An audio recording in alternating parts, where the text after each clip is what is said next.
Super মানিতে recharge করলে আমাদের 10% ক্যাশব্যাক দেখাচ্ছে, সেটা কি অ্যাকচুয়ালি আমাদের দেবে সেটাই আমরা দেখে নেবো আজকে। সো রিচার্জে আমরা ক্লিক করবো, এয়ারটেলে 10% আর বাদবাকিগুলো আপ টু 5% পাবে। আমরা ভোডাফোনে করে দেখবো, একটা ভোডাফোনে করে দেখবো যে কত পার্সেন্ট দেয় এখানে। সো এখানে নাম্বারটা ক্লিক করে নেবো আমরা। নাম্বারটা ক্লিক করার পর এখানে তোমরা যে প্ল্যানটা নেবে এটা সার্চ করে নেবে। দেখো এখানে দেখাচ্ছে recharge get up to 5% cashback. So 5% কত পার্সেন্ট দেয় জানি না, আমরা এখানে প্ল্যানটা সার্চ করে নিলাম, নিয়ে এখানে আমরা রিচার্জে ক্লিক করবো।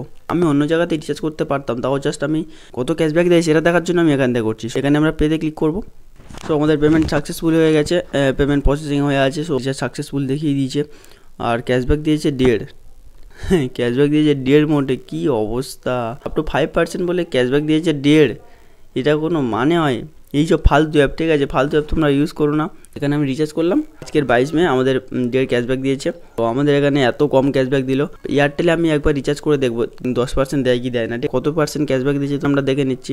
155 ইন্টু 1% যদি দেয়, সো এখানে আমাদের 1%ও দেয়নি। তোমরা এখান থেকে রিচার্জ করো না এখান থেকে, ঠিক আছে। আমি এয়ারটেলে এরকম একটা রিচার্জ করে তোমাদের সামনে দেখাবো, সো তোমরা তারপর রিচার্জ করতে পারো। এখন রিচার্জ করো না, আর্নিং ভিডিও চ্যানেল আছে, তোমরা সেখানে গিয়ে দেখতে পারো।